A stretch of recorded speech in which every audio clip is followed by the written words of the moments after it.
for today's video mga katrops, panibagong araw, panibagong luto, serya na naman tayo ngayon. At dahil meron nga tayong isang katrops na nagre-request na sinigang na bangus naman daw, ay ayan, dali-dali na nga kaming pumunta dito sa bukid para manguha ng talbos ng kangkong. Masarap kasi ang sinigang na bangus kapag may talbos ng kangkong. At ayan, tignan nyo naman yan mga katrops, so talaga naman. Sino ba namang hindi matatakam sa taba ng bangus? Tapos saktong-sakto pa yung asim, ay naku talaga naman, siguradong mapaparami na naman ako ng kain neto.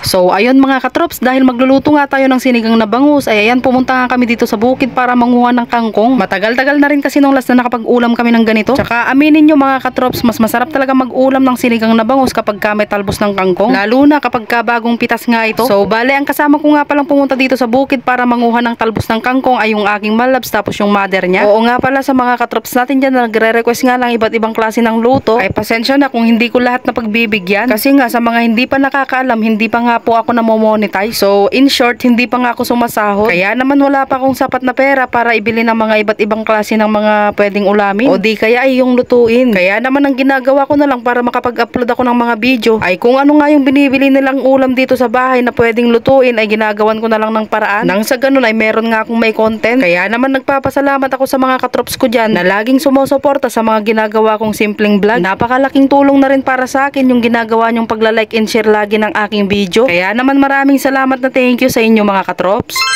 So bale, pagka-uwi nga namin ng bahay, dali-dali ko na nga inasikaso tong aking lulutuin. Nahugasan ko na nga rin pala ng maigi yung kinuha naming kangkong doon sa bukid, para nga masigurado na walang bakteryang natira, ay hinugasan ko nga ito ng tubig na may asin. Basta usapang pagkain talaga, ay importante nga dito ay yung malinis. At ayan, nagpakulo nga lang ako dito ng tubig, tapos nilagyan ko ng luya at sibuyas, tsaka ako naman pinaglalagay yung mga nahiwang bangus. Maglalagay na rin pala ako dito ng pampalasa na asin at kaunting magic sarap, tapos itong durog na paminta. At pinakuluan ko nga lang ito ng mga ilang minuto, tapos ayan, pwede na nga nating ilagay dito yung mga talbos ng kangkong. At kahit hindi ko pa nga nailalagay yung pampaasim natin, ay talaga namang umaalingasaw na yung amoy. At para nga mas lalo nga itong bumango, ay naglagay na nga ako dito ng siling panigang. Ito nga yung isa sa hindi pwedeng mawala kapag magluluto ka ng sinigang, kasi alam nyo yun, pagka bango-bango. At dahil malapit na nga itong maluto, ay pwede na nga nating ilagay dito yung pampaasim. Itong sinigang mix na nga yung ginamit ko. At syempre, ilahat na nga natin ito para mas masarap. Para unang higop ng sabaw ay mapapaasim kilig ka talaga. So ayun, pagkalipas nga lang ng mga ilang minuto, ay ayan, luto na nga itong ating sinigang na bangus. Abay, tignan nyo naman yan mga katrops, so tsura pa lang ng sabaw ay alam mo na no? Kaya naman tara mga katrops, kain na tayo.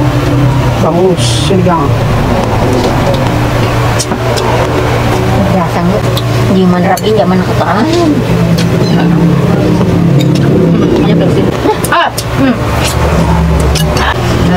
Sidante? Di ba 6 years lang magkikot? Ayaw kong kita, okay nung nakunan ni Pudong. Okay. May usuro niya. Mayroon. Malalagay na natin. Kung hindi ka na nakabukong ito. Sabi na, hindi ka na babae na. Pag-ingles ka bakit pa?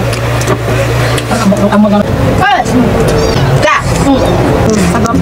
Hindi naman ang masunog. Ay.